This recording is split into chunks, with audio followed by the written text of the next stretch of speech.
speaker from Oceanside here joins us this morning on Fox in the Morning. I love the title of the book. If you can't say something nice, what do you say? I've turned into my mother.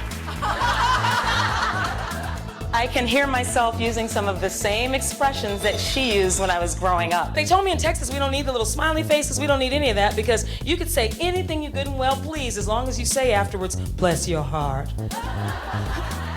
You never were the bright one, were you? Bless your heart.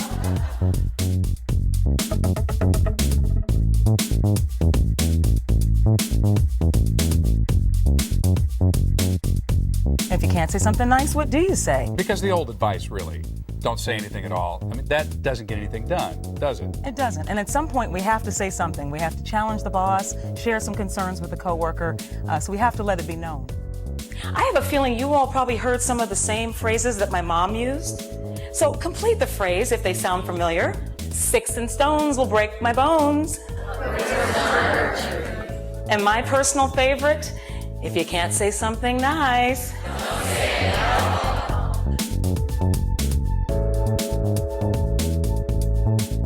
So the first P is not taking it personally. Second P, is it really permanent? Sarita just spoke to us tonight. Quite a professional, carries herself wonderfully, very articulate. She's humorous, and not only is she a great speaker, but she's a great facilitator. She made sure we were involved and that we talked to each other and that we were very engaged. How are we able to say things that may be unpleasant to somebody, a coworker, for example, in a pleasant and acceptable way? You know, one of the big things is to assume that they don't have negative intentions. Give them the benefit of the doubt. Okay.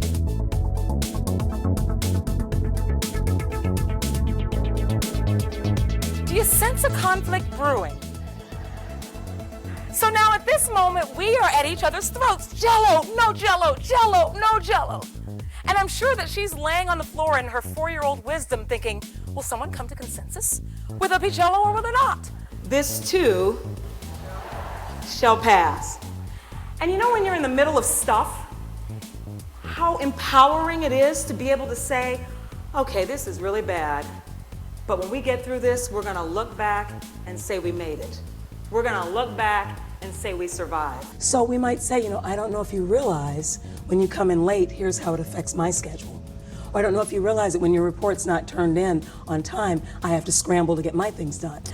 You may not know that. So you're giving them the benefit of the doubt. Yeah. You're saying you may not be aware of the effect. Perhaps you didn't realize, or I'm sure it wasn't your intention.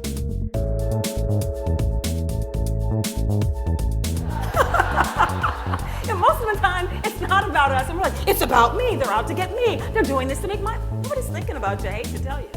First was really started before Sarita gave her presentation, was just her being in the room and saying hello to people and just sort of meeting and greeting.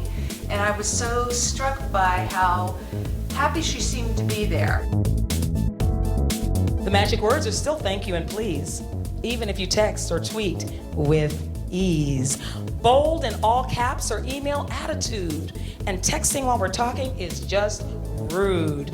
Ditch the email and catch a clue. Pick up the phone if something's bothering you. Don't try any ways to say no nicely. Don't do any of that. All I want you to do is just look at them. And I'd like you to be thinking somewhere in the back of your mind, they've been this way since they were 4 years old. Is that not huge? Thank you very much. You've been great.